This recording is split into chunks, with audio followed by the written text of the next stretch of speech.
downtown Bikini Bottom, once a bustling metropolis, now a debris-covered crater. SpongeBob, the robots are destroying downtown Bikini Bottom. We have to evacuate! All right, but it's gonna take a while to get all this dust. Not vacuum, evacuate. We have to get everyone to safety. Can we just load them up in the boats? That won't do any good. Why not? Because the robots have taken all the steering wheels. Couldn't we just drive in a straight line? No, there are too many turns. Those fiends, they've thought of everything. Never fear, Mrs. Puff. I'll get those steering wheels back. SpongeBob, if you're involved, I always fear.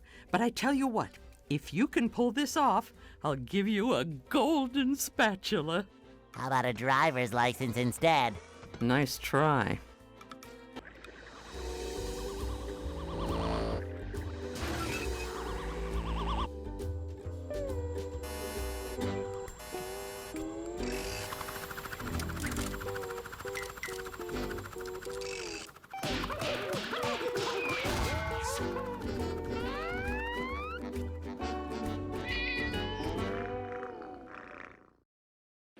Welcome back to Battle for Bikini Bottom. I want to start off by saying thank you all so much for looking at the first episode. I just now woke up and I saw the view count on it. I was really amazed how many people saw that. It was incredible. As of right now, I believe it's stuck at 300 views. It's great. I loved it. But we're going to go ahead and straight into the second level, which is going to be downtown Bikini Bottom. This one is a very short one. There's only about 4 segments, all of which have a few spatulas each. But I remember this. I was choking so badly here with this jump. It was for some reason hard and annoying. I don't get it. I don't know why, but it was a nuisance. So I decided to go over here and unlock this real fast. And if any of you have ever played this game before, I may have skipped a spatula, because we're going to get that at the very end, because it's a very simple one, it's very easy, and there's no point in getting it first things first. We can just go ahead and get through the entire level, and then just... I'm sorry, I'm choking real bad. I really am. Okay. Yeah, but we're going to try and make this jump. Maybe the 4th time is the charm. And yep, finally. For some reason they decided to make it a sort of automated path, but it wasn't going so well. And I forgot to talk about the new enemy. I remember this one very clearly. It's called the G-Love. The whole point is you have the ground pound on top of it, which SpongeBob and Patrick can do real easily. But in this episode, we're going to get to our 3rd character, which is going to be Sandy. Yeah, this is the episode that I'm going to talk about her. This is the world that she's going to be introduced in, and we're going to go and get to her real fast. But, of course, Bubble Buddy's going to stop us, saying that this house was locked from the inside. It's a house, Bubble Buddy. You don't need to have an excuse to enter someone else's home. Oh, and of course, I missed this jump again. For the remake, they added a jump feature for the Bubble Bowl, or the Sponge Ball, which is a lot easier to use and easier to control. Hi, Gary. Meow? Yes, thanks for noticing. I have been working out. Meow. Not done? Doesn't that mean... Meow. Oh, that's the entrance to the rooftops, which leads to the lighthouse? Aha! There's another golden spatula. I could really use that. Meow. What do you mean, get Sandy to help me? I can get through this. Meow, meow. Oh, that gap looks big. Okay, I'm definitely not making that jump. How is anyone going to get across there? Uh-oh, more robots. Holy Dutchman's ghost! That gap looks impossible! And impassable! Okay, I'll go get Sandy to help me out. And now we get to finally unlock Sandy. It's not like Patrick, where you had to actually do a little arena, a little battle or anything like that. You had to fight your way through all the robots, and then you can get to play as Patrick, and he just automatically switches over. But with this, you have to go to the bus stop, And that's it. Char 5 actually complained about this. It was a nuisance. It wasn't very good. It wasn't very fine-tuned. I didn't like it that much either, because when I first played this game, I had no idea how to get Sandy because I was just a dumb kid. I don't know why I didn't, I think it said it on the sign, but I don't know why they didn't make it a little more obvious. Like, you had to, like, there was some sort of sign that swaps around between, like, who's on the bus and who's, like, waiting to be played next or anything like that, but nope. Nope, we just had to walk up to the bus stop that was just right there on top of the building. But as you can see, Sandy has a few extra moves. She can use her lasso to destroy enemies and destroy crates from a distance, and she can also have a glide, and she can swing from these text symbols, just like so. It's I think there's also some sort of glitch that you can do in order for you to have like an infinite glide or infinite hover. But yep, I have no idea how to do it, so maybe in the future I'll try to figure it out and just show it off. But I'm going to go ahead and go into the next area, which is going to be us exploring the rooftops of the downtown Bikini Bottom in order for us to get a few more specialists and for us to enter the lighthouse through the roof hatch. Hey Larry, what's shaking? Sandy! Boy, am I glad to see you. I need your help. My TV reception has been terrible lately. I need to have someone replace my old antenna with this shiny new one. Yes, sir. That there antenna is shinier than a $3 bill. Well, I'm not really much of a jumper. so what's jumping got to do with it? Because the old antenna is up there. Woo! That's taller than a glass of Texas iced tea. The robots have blocked off that building, and I can't do all those fancy moves you and SpongeBob do to get across these gaps. All I can do is flex! Wanna see? Yeah, great. So what are you gonna do with the old antenna? Oh, that? It's yours if you replace it with a new one. Well, I have been getting bad TV reception in the tree dome. Okay, Larry, you got a deal.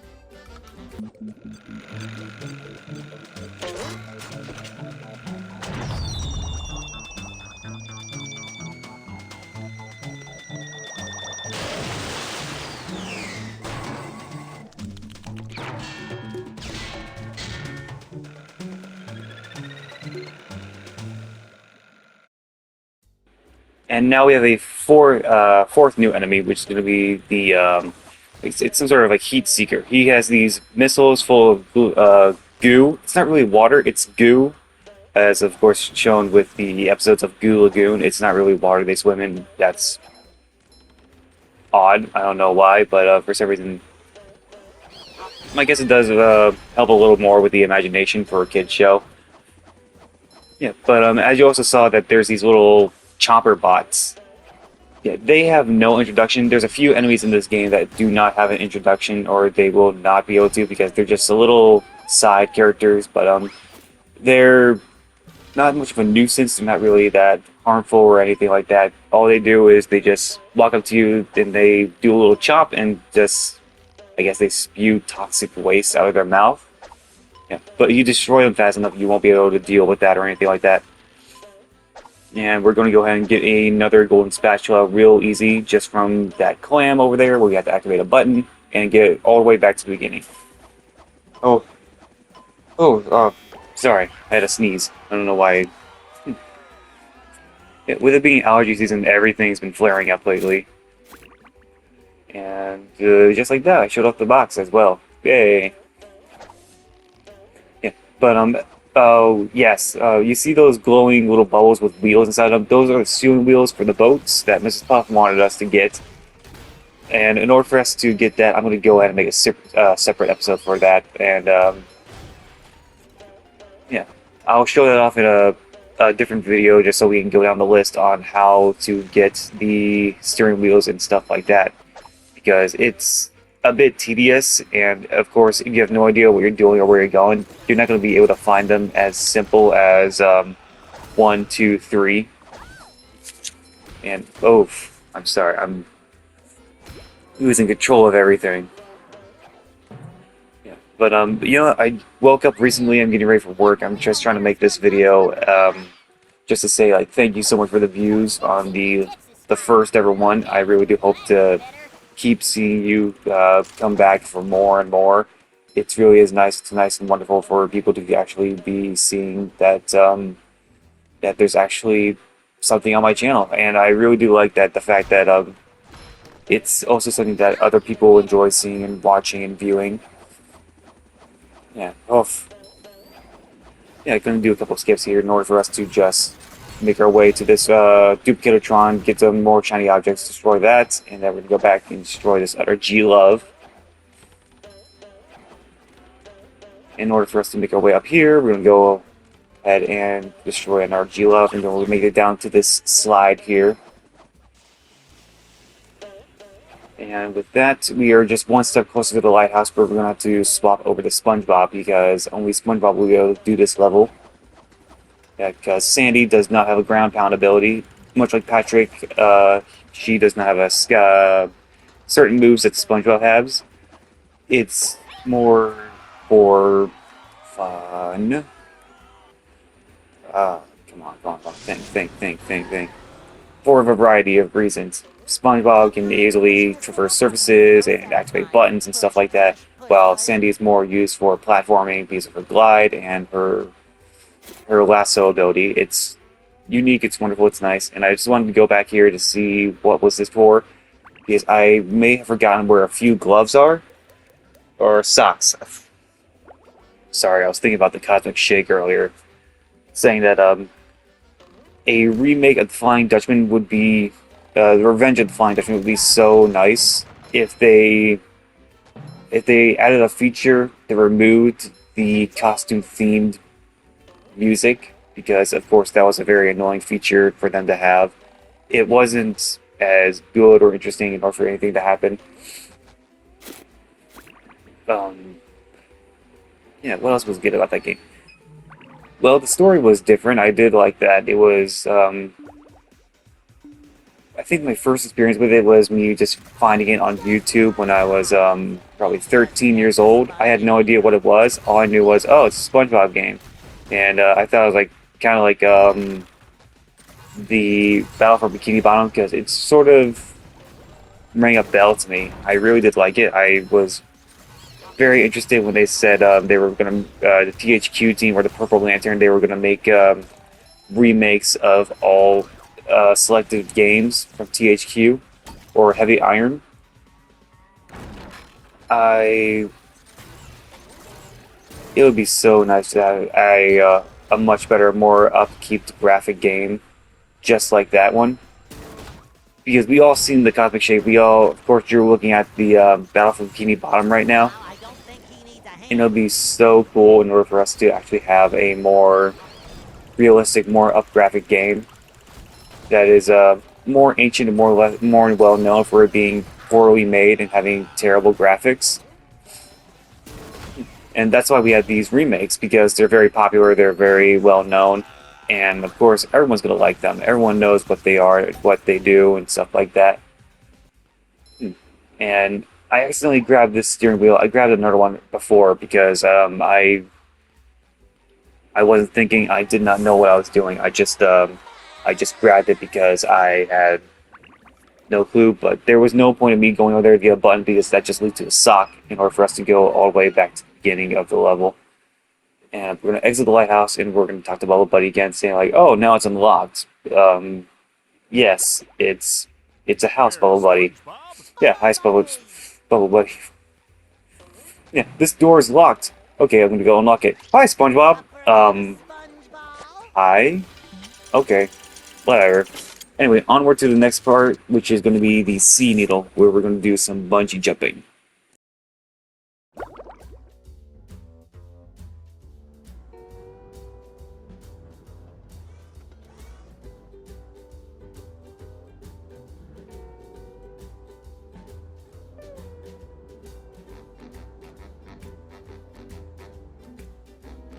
Ah, there you are, boy. Someone's broken the Sea Needle. That's horrible. The Sea Needle is the cradle of Crochet Corner. Yes, it is. But what's more important is that there are tikis and shiny objects just outside the windows.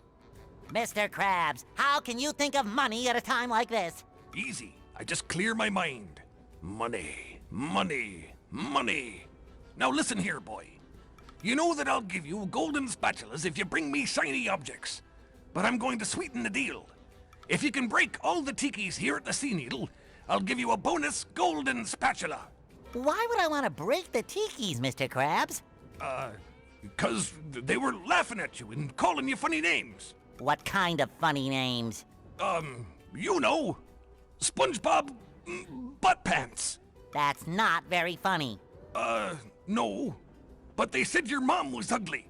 Ugly? All right, Mr. Krabs, break them I shall. You've got a deal. So here we are at the sea.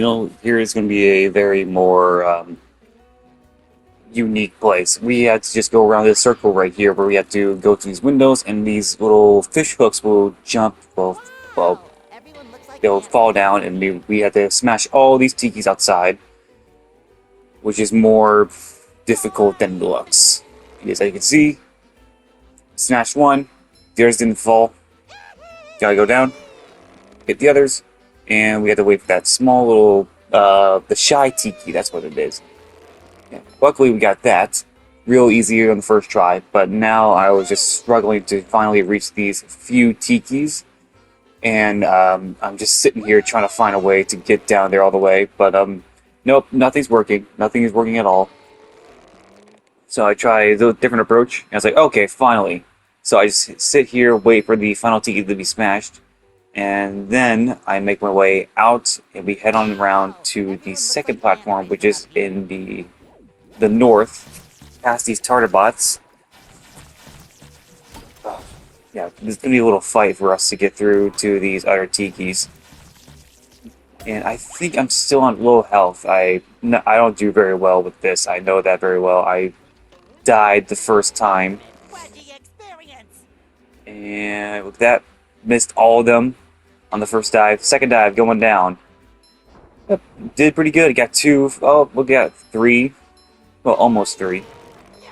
Yep, do a little bit of damage right there. All I had to do was hit this last tiki, which is, I think it was challenging, this guy. Yeah, because he's constantly moving in a square. I'm trying to figure out like how to hit him. And miss. Let's go. Nope, you couldn't hit him on the way back up. Let's go ahead. Second try. Up there we go. Finally got him. And onward to the next and the final bungee. Yep, past this torpedo. And finally, gotta wait for this to go up. Here we are. Checkpoint. Last bungee jump. Now, in the PlayStation version,